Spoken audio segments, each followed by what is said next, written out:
Hello and welcome to another video from Natasha Lee. Since I first became a nail tech, I have seen this picture in the bottom corner doing the rounds everywhere, and I have been desperate to recreate the look. Well, now I've got this amazing new pigment, I can. Stay tuned to find out how to create these beautiful seashell white chrome nails.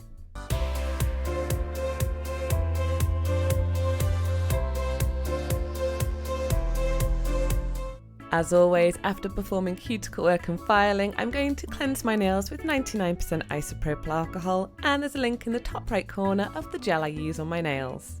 This week I'm going to be using gel polish because we do really need to use a gel polish with these pigments, and I use gel too because that's what I used to use in my salon, so that's what I still have at home in my studio. I'm starting with the Extreme Arctic White, which if you do a nice even coat, you only need one coat, and you don't have to worry with this gel polish because you don't get any bubbling or rippling if it's too thick on the white. However, do try to keep it nice and even because we want a really smooth look when we finish this.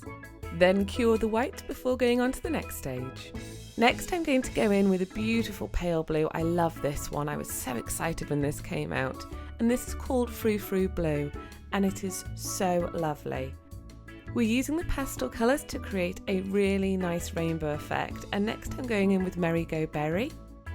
And this is because I'm trying to copy that image of those stick-on nails that I showed you in the introduction.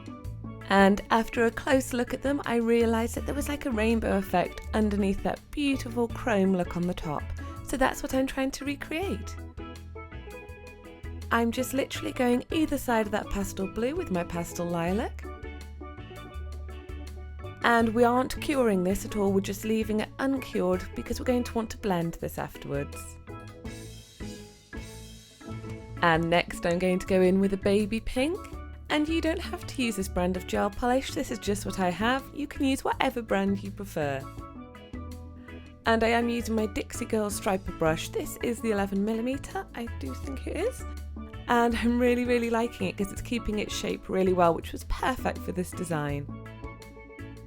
And don't worry if this isn't too perfect, we're going to be blending it all anyway. It's just me being a perfectionist. I like it all to look exactly the same when I'm doing it. And for the final colour we need a nice soft yellow, and I'm using a flashlight. And we're just going to add a little stripe down the side and finish off with a little bit of white. And if you do make any mistakes, don't worry, just take a clean up brush dipped in nail polish remover or acetone, and just remove the excess from the skin. I'm just applying the yellow to the other side, followed by a little bit of white, and then we're ready to start our blending. And I find it's best to do this with sort of diagonal sweeps, a bit like a Christmas tree, just so you can take one colour into the next first. And you can see here I really am not being precise, I'm just blending them across. And once you've done that between all the colour lines, we're going to go down, and that's to help us blend them all one to another to get that beautiful graduated effect. When you're happy with the look, simply cure in your lamp. And now we're going to take a no cleanse top coat, and it really doesn't matter which brand you use can use your preferred brand, but it is absolutely vital that it is a no cleanse top coat. So that means that when it's cured, it doesn't have a sticky finish on it. It's also really important that finish is absolutely glass-like perfect. No hairs, no bits, and no bumps. And that's because it can ruin the final look with the white chrome unicorn magic powder dust stuff. I'm using this powder called Unicorn Magic from GLITTERARTY Nails. I was trying to get the Luminora powder from America, but to be honest, the shipping was so expensive that I looked for an alternative, and a nail tech on my Instagram introduced me to this one, and if I could remember her name, I would tell you what it was because her work was beautiful. If I do remember, I will pop it in the description down below. But basically I'm starting with a latex-free sponge on a pair of tweezers, it's just a makeup sponge, and I'm rubbing it into the top of my top coat. Then I'm going to go in with the silicone tool, and this is where we give a really perfect mirror finish. I'm just picking a little bit of the pigment or dust up on my silicone tool, and then I'm rubbing very firmly into the top of the cured top coat. And you can use this method with most metallic style pigments and dusts. It's really effective if you rub in really firmly onto the top of a no cleanse top coat. Just keep going with this if you want that really super super reflective finish, then you need to make sure it doesn't look patchy or bitty, and the best way to do that is just to be a little bit thorough.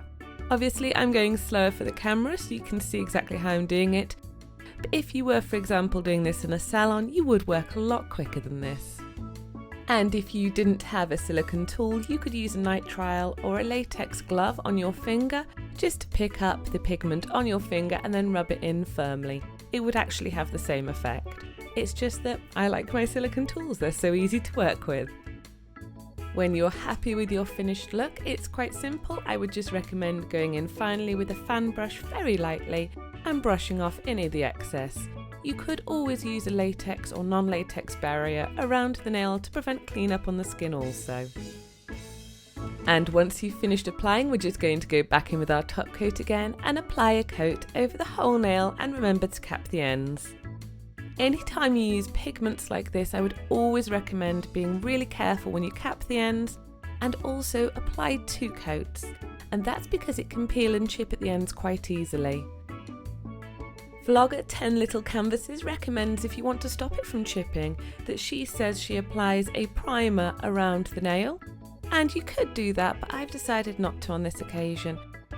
And before we continue, I just want to show you how beautiful these look.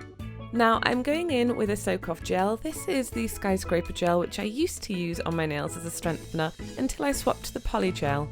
It's still great for actually applying crystals and gems to your nails though. And so now I'm going in with some flat back pearls and my crystal katana, and I'm just going to apply 2 small pearls right by the cuticle line. I wanted these nails to sort of be like magical seashell mermaid nails, so next I went in with this little set of nail decals, and links to all the products are in the description down below. And for my middle and ring finger, I'm going to be using these beautiful, I think they're clamshells in silver, and I'm just going to apply those right above the pearls. Now, until we cure this gel, the stuff will slip and slide and move around a little bit, but don't worry too much about that. We'll get them all into place before we finish the design. And for the rest of the design, I'm going to be using some Crystal AB Swarovski crystals, and these are SS5 crystals, which they look quite big, but they're actually tiny. And then I'm going in with super tiny SS3 and just roughly moving them into place. You can decide to apply these however you want, but this method looked quite good on my nail shape and my cuticle line shape.